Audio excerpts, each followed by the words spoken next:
ng mga taga-Gumaca, Quezon, si Mayor Webster Letargo. 2019 nang pasukin niya ang pagiging alkalde. At mula noon, naging champion siya ng good governance hindi lang sa Gumaca, kundi maging sa buong lalawigan ng Quezon. Tumakbong alkalde dahil sa sigaw ng mga residente ng bagong leadership. Sa 3 termino niya, marami na rin daw napatunayan si Mayor Letargo. Resibo niya ang mga nasungkit na mga awards mapa-local man o national government. At para sa Politico on the Spot ngayong gabi, makakakwentuhan natin all the way from Gumaca, Quezon, si Mayor Webster Letargo. Good evening po, Mayor. Kamusta po kayo? Magandang gabi po. Magandang gabi po sa inyo. Magandang gabi po. Ayan, salamat po. Mayor, unahin na natin dahil papalapit na itong bagyo dito sa may bahagi ng Bicol Region at maaaring umakyat pa dito sa may southern tip ng Quezon. Ano po yung mga paghahandang ginagawa po ninyo dyan sa inyong bayan? Kahapon pa lamang naman po ay nakapaghanda na kami with the advice also of our governor at suspended po ang klase, all levels ngayon. Bukas po hanggang government offices. Meron na rin po kami mga preparation for evacuation. Actually, may mga evacuees na po kami, mga 47 families. Nakapaggawa na rin po kami ng mga pre-disaster risk assessment. Pero sa pagtaya po ngayon, although signal number 2 kami, hindi pa naman bumabagsak yung ulan, bukas pa umaga yung talagang pagtama. Medyo bumaba po yung dadaanan ng bagyo, kaya hindi po kami uulanan ng marami, ayon po sa Pag-asa at ayon po sa ibang mga siyentipikong pagtataya. Kaya hopefully po, tuloy-tuloy na ganon ang mangyari sa aming bayan. Mayor, no, I understand din na lagi din po kayo napupunta, nabibisita dyan ng bagyo. Naka-recover na po ba ang inyong lugar sa pananalasa ng Typhoon Nando? At ngayon na nga po, papasok na naman tong Typhoon Opong.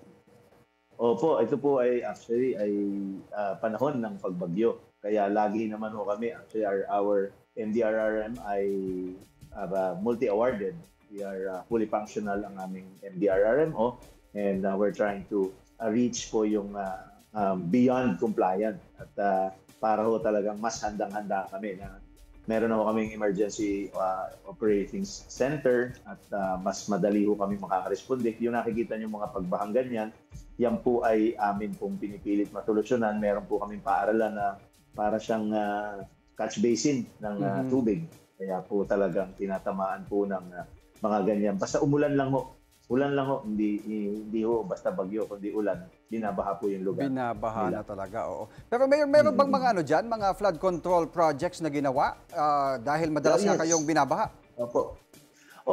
Meron po kaming barangay, kaunting ulan ay binabaha, barangay Mabini. Pero nagkaroon ho ng multi-year project ang aming congresswoman noon, Dr. Helen Tan, tinuloy po ng anak niya ni Congressman Attorney Mike Tan. At ito po ay naging very effective. No? Hindi naman substandard, Mayor? Hindi po. Hindi naman po ako nakakapag-check niyan, but still it's working. Hindi po binabaha yung lugar. Kung nakikita niyo po sa picture, yan naman po ay nakuha namin sa Kalahari Seeds. Napakaganda pong project niyan, maliit, 3 million, pero kita niyo kung gaano kahaba at kaayos. Mga barangay po ang gumawa. Marami ho kaming yan po, yung nakita niyo yung picture ngayon, yun yung binabaha at now wala na because of that flood control project mula sa DPWH. Yan po yan. So masasabi niyo po na walang ghost projects, walang substandard project dyan sa Gumaca, Quezon, Mayor? Yung ghost project po, wala talaga ho. Wala ka tayong nakikita rito. And nag-usap nga kami ng district engineer ng DPWH. And he mentioned to me na hindi daw sila tumanggap ng mga ganong mga projects. So I don't know kung paano yon, but I think it's being offered. Siguro nanonood naman ho tayo sa mga pagdinig sa Senado, sa Kongreso. Sabi ho ng DE, hindi ho nila tinatanggap yon because medyo hirap pa ho doon sa pag-design ng mga ganon. Alright, so mark safe ang Gumaca, Quezon. Alright. Safe ka na. Mayor, last term nyo na po, bilang isang mayor, ano po yung mga priority project na gusto nyo pong magawa pa? Una ho, yung trabaho ng mga kababayan natin, mapaunlad pa rin yung agrikultura, yung pangisdaan, mas mapaunlad pa rin yung aming mga negosyo. Marami pa ho tayo dapat mga pumasok na negosyo na mga pagbigay ng trabaho.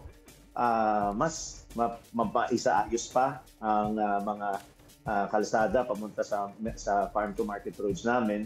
Kaya lamang ho, ito talagang aming Maharlika Highway. Lagi po namin kinukulit ang aming DPWH na sana mapagawa na po nila, maiayos nila. Ganon din po yung aming yung relays na nag-cross sa aming bayan ay hindi pa rin umaayos ng PNR. Kaya sana naman nakikita natin ang laki-laki ng mga bilyon-bilyon na mga programa na nasayang. Sana naman makabahagi kami para yung dinadaanan ng mga papuntang Bicol mas maganda na at mas maayos. Ayun. Sorry, follow yes. up na lang, Go Mayor, ahead. dahil last term mo na. Ano bang plano mo sa next 2028 elections? Ano ba po ang tatakbuhan ninyo? Wala na ho. Okay na ho ako. Even my family, wala po kami, hindi namin pinalano na may susunod, may papalit, may magmamana. Nagawa ko namin yung trabaho namin dahil ang leadership style ko naman po, because I'm a worker, I've been working in the Senate, Congress, in the Governor's Office as Chief of Staff. Trabahador po ako. So kung ano po yung ibigay, yung gano'n na lamang po, pero hindi po para mangarap pa ng iba pang posisyon. Bakit nga ba kayo tinawag na Kuya Mayor? Mabarkada ho ako eh. Mabarkada ako Ayun. sa tao. Kaya, So parang tropa-tropa yung Mayor. Yung, gusto ko hong ipakita sa kanila na ang mayor hindi dapat ilagay sa pedestal na parang hari. Ang mayor, barkada mo, pwede mong lapitan, madali mong hanapin, madali mong kausapin. At yun po yun. At nakikita ko po, may suot po kayong jacket na Mayors for Good Governance. Kasama po ba kayo sa Opo, grupo? part po kami nung nag-umpisa nito with Mayor Benji and other Anong year po Good kayo Governance. sumali, Mayor? Sorry. Nung umpisa pa ho, if I'm not mistaken, 2023 when we started this, or 2022. Pero alam niyo po, noon, nag-iimbita po ako sa lahat at sa amin naman ang idea namin ito is kahit naman hindi ka naman purong-purong sa good governance, siguro gustuhin mo, mapupunta ka rin doon. Maraming hindi sumasali. Pero ngayon parang dahil uso siya, maraming sumasama. Pero para sa akin, sana makuha pa rin namin sila para mas dumami pa ho yung ganitong paniniwala. Tuwing Mayo ang inyong festival dyan, Mayor. Invite Yes, our viewers na Aranyat bumisita sa Baluarte. Gumaka. Opo, pag May 15 po, Aranyat Baluarte. Ito po yung piyesta ni San Isidro, piyesta ng aming mga farmers, napakaganda po niyan. Dahil meron po kaming aranya at baluarte na mga nakasabit yung aming mga ibinibigay sa mga tao na mga prutas, gulay. Ang ganda ko ng disenyo niyan. Meron din po kaming piyesta ng aming bayan, November 12 and 13. Ito naman po ay kay San Diego de Alcala. We are a diocese ng cathedral po yun sa amin. So talagang pinupuntahan din po kami at napakaganda po ng aming simbahan. Napakaganda rin po ng aming yung aming fortress, yung Castillo na ginawa pa ng panahon ng Kastila. Alright, malapit na. Dexter, Yan, November. Baka November pwede tayong pumunta dyan. Alright, Mayor, ito our last question. Magbigay po kayo ng isang nightly routine ni Mayor. Ako po, I play pickleball ngayon. Yun ang uso sa buhay ko ngayon. So every night, pag may oras, I play pickleball. And then after that, I sign documents po, yung mga naiiwan, bago po mga 10 o'clock, bago pa makapagpahinga. So, yun sa po. trabaho ba? Ang sipag naman ni Mayor, matutulog na lang, pipirma pa ng mga Mrs. ko, ni documents. Justin, naglalaro po ng pickleball. Ayun, Maraming active. salamat. Ayan. Mayor, thank you very much for your time. Thank you po. Thank you po. Thank you po talaga.